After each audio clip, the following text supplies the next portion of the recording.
Hey soldiers, would it surprise you to learn that the United States government is lying about the latest GDP numbers that came out maybe about a week ago? Now, why is this important? Because those GDP numbers, or gross domestic product numbers for the third quarter, will indicate whether or not we're in a recession.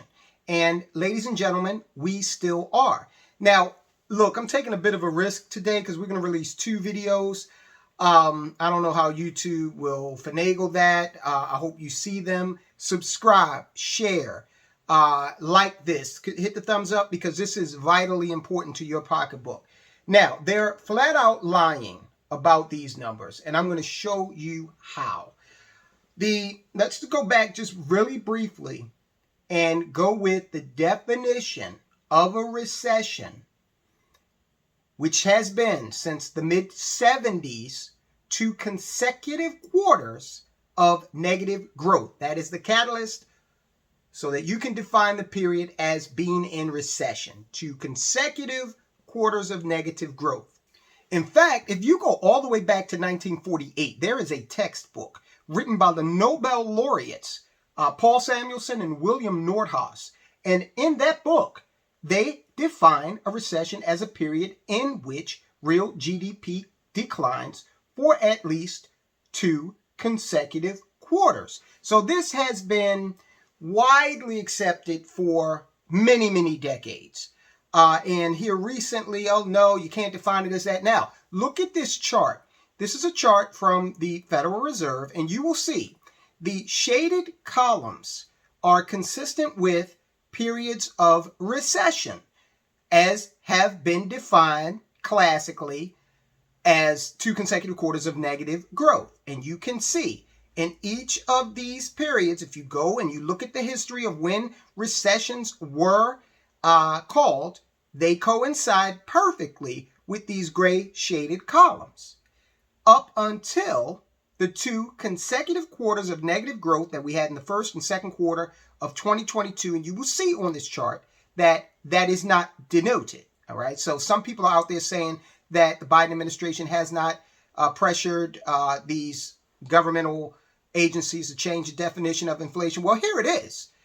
Not only did they change it, but this is the Fed site. And the Fed is not beholden to the government. No, not the executive branch. So they've gone ahead with this game and changed it anyway.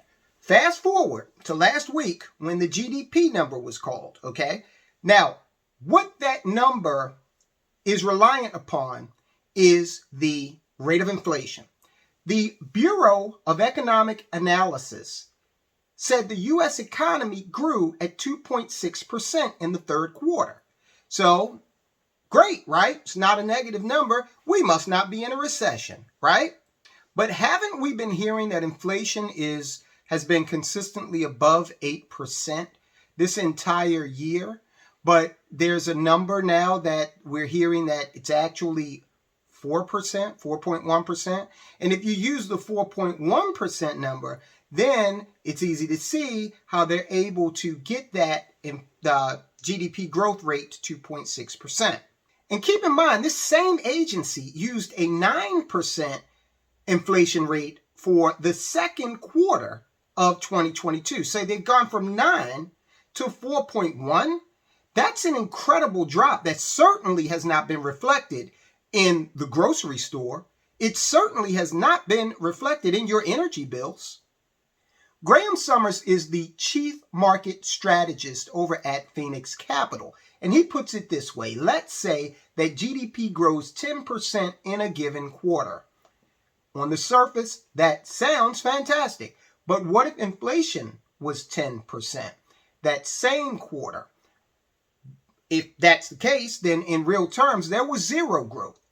All of the growth was, in fact, the product of prices rising courtesy of inflation. Put another way, by using the ridiculously low inflation rate of 4.1%, the Bureau of Economic Analysis, was able to manufacture GDP growth of 2.6% for the third quarter of 2022. How convenient. right when we have a midterm election, just a few weeks after that. Won't matter though. Red wave is coming. Had the Bureau of Economic Analysis used a more realistic measure of inflation, GDP growth would have been zero, if not negative. So they're continually playing around with these numbers, guys. You've got to dig into this stuff. Come here, okay, to the Soldiers of Finance channel where we're looking deeply into this.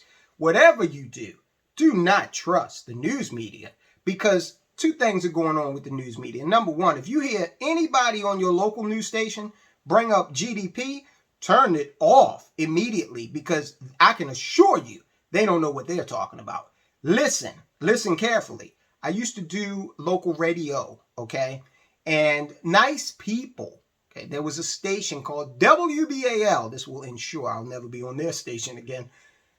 Great people, okay? But they own a TV station and a radio station. By and large, absolutely no idea what's going on in the economy at all. There were 3 people there. One had a financial show, real good guy who knows what the hell he's talking about. And I know he will watch this video, and you know who you are. 2 other guys were hosts, okay? One I work directly with, one's on another station right now. They knew the economy. Everybody else, the news reporters downstairs in the coveted newsroom, what the hell they're talking about. And then on the national and cable side, this is why I don't watch the news, guys, because they are cut above, but they have an agenda. So they will report a 2.6% GDP number and won't dive into why this is not true. They won't peel back the layers of the onion to discover the facts of the matter to help you better understand the economy and then in turn your personal economy. All right, so the economy is in a recession. Act accordingly. That means control your spending. See if you can knock down as much high interest credit card debt as possible.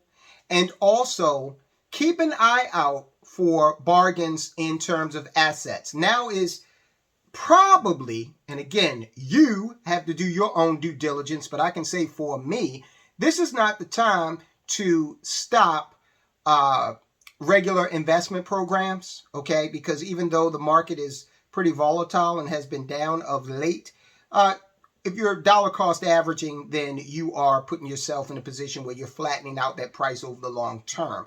This channel focuses on long term. We're not traders here. But God bless the traders. If you can make money doing that, we can't knock the hustle. This video talks about the impending energy affordability issue that is going to hit most Americans this winter. We got some tips in that video of what you can do, and we help you better understand the situation.